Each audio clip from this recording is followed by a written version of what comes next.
Hello everyone. In this class I tell you about the want-half factor. Want-half factor is used to determine the molecular weight of non-volatile solute in dilute solution. We know the word colligative properties.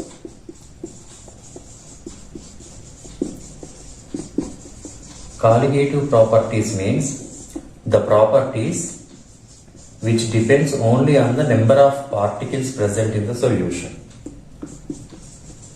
Number of particles present in the solution or amount of the substance present in the solution. But these properties do not depend on nature of the substance.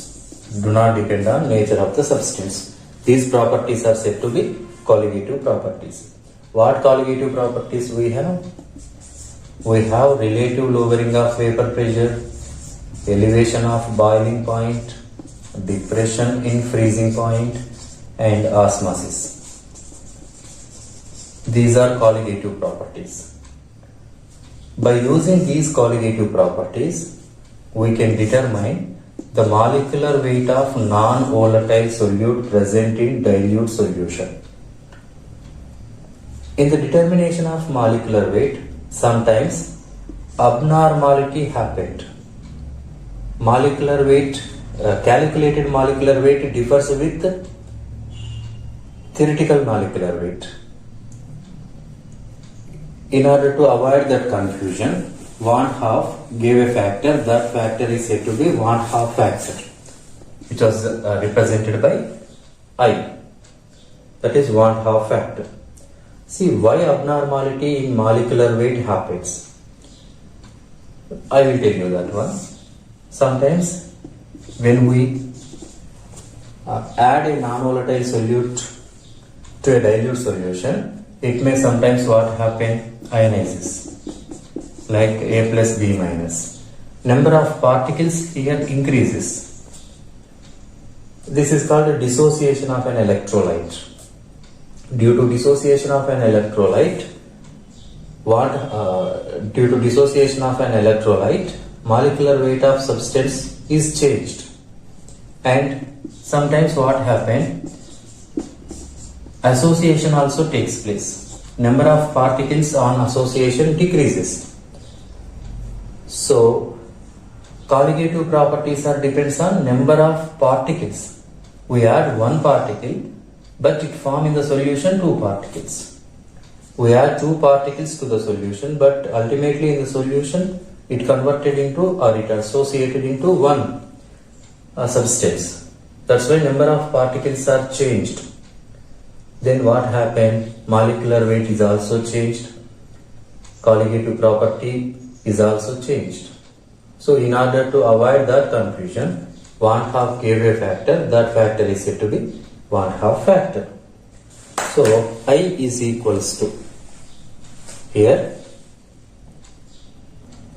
I is equals to want-half factor is equals to, it is a ratio, total number of particles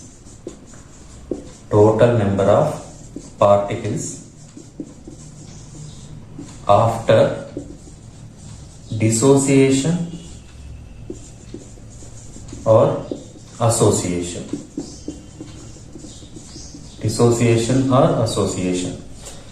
Divided by total number of particles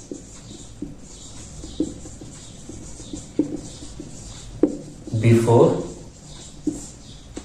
dissociation or association. Now we will discuss for dissociation. For dissociation, A is a substance, say for example, which forms n number of particles in the solution. So initially the number of moles of A is 1. And here how many moles are there? N moles are there. After reaction started, alpha is the fraction of reactant which is converted into product, that equals to N alpha. Here we calculate total number of moles. is equals to 1 minus alpha plus n alpha. 1 minus alpha plus n alpha. So when you interchange these terms, we get 1 plus n minus 1 alpha. 1 plus n minus 1 alpha. So when you interchange these terms, this is equals to total number of particles after dissociation. Now we calculate the 1/2 factor. I is equals to, what is I? Total number of particles after dissociation. After dissociation, total number of particles are these: 1 plus n minus 1 alpha divided by 1. So now I is equals to what? 1 plus n minus 1 alpha is I. Okay, so this is the 1/2 factor for dissociation. It is for dissociation. Dissociation. Okay. Now, so it is important for calculation of I. From here, we can also calculate alpha value. So what is alpha value? 1 minus alpha by n minus 1.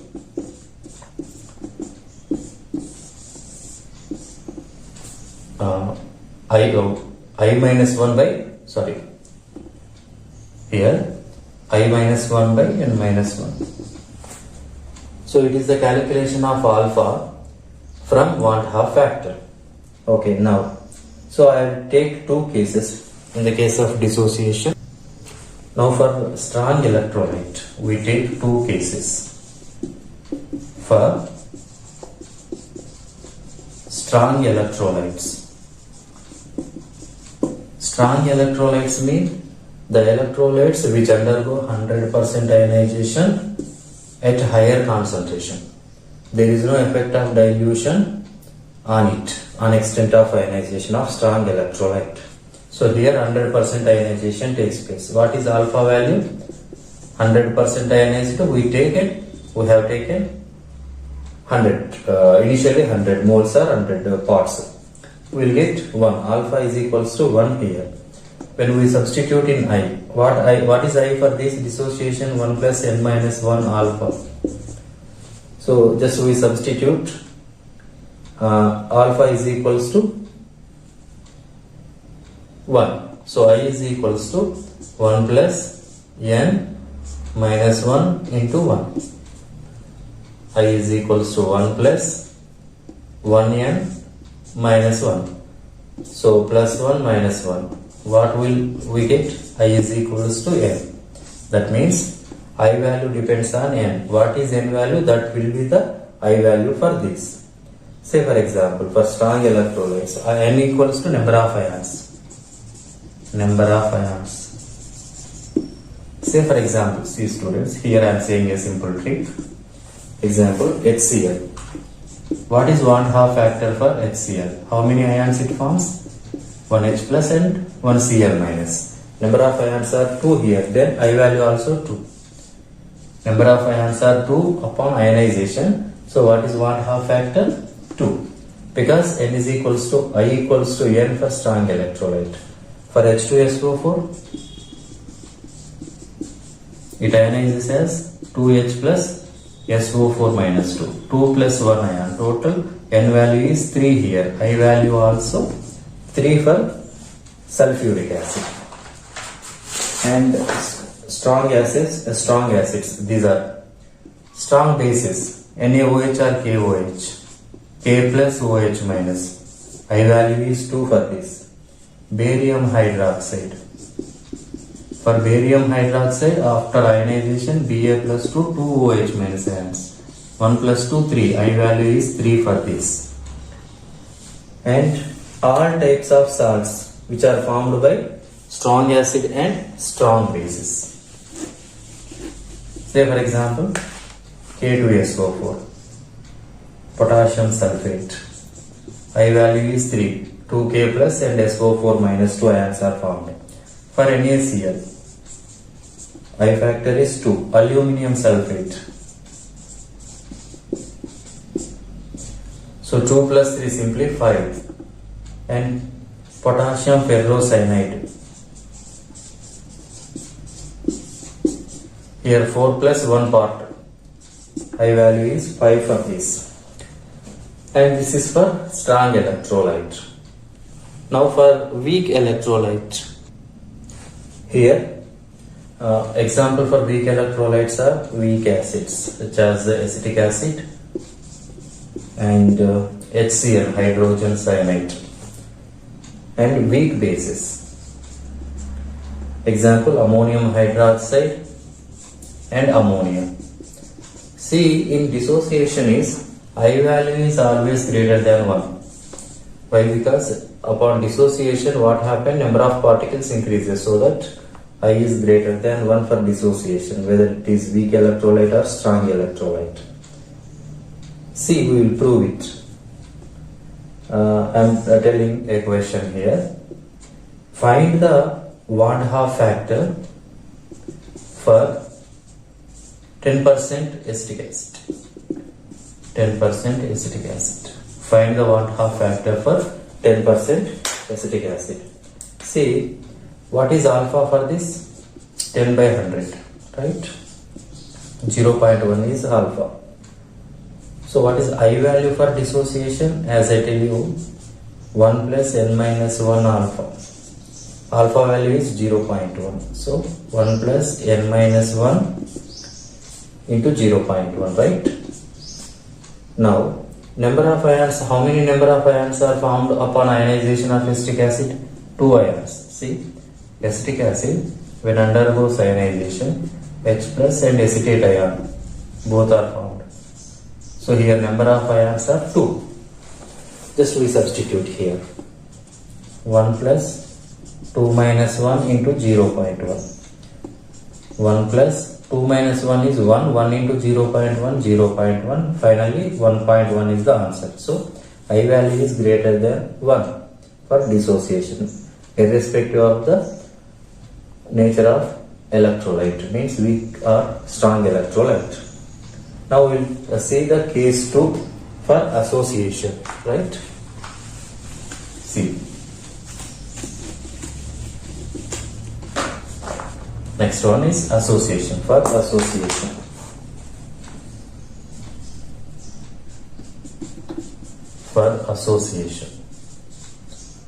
for association, number of particles decreases, so I is less than 1. I is less than 1 for association. See, for example, n number of reactants form 1 mole of product. Here how many number of moles are there? N number of moles. And here 1 mole. So you know, n moles form 1 mole. Then 1 mole of reactant form how many? 1 by n mole of products. Now I write here. So here 1 mole form 1 by n moles of product. So alpha is the fraction of reactant which will be converted into product. So 1 minus alpha. Here 1 by n into alpha is the product now. You know, I think you understand this one. N mole of reactants form 1 mole of product. Then 1 mole of reactant form how many moles of product? You do cross multiplication. So 1 by n is the answer. Okay, now here total number of moles upon association. Total number of moles on association is 1 minus alpha plus 1 by n alpha. 1 minus alpha plus 1 by n alpha. We will rearrange these terms. How? 1 plus 1 by n alpha minus alpha. Here 1 plus alpha 1 by n minus 1. We can rearrange finally 1 plus 1 by n minus 1 into alpha. Okay, this is what total number of moles. We will find I factor or Van 't Hoff factor. I is equals to what? total number of moles after association, that is 1 plus 1 by n minus 1 into alpha divided by 1, that equals to I is equals to 1 plus 1 by n minus 1 into alpha, right? So this is very important for the calculation of want-half factor in case of association. Now we will do a problem. Now see, acetic acid is dimerized. Acetic acid is dimerized. Dimerization means conversion of two reactant molecules into single product. Is dimerized in benzene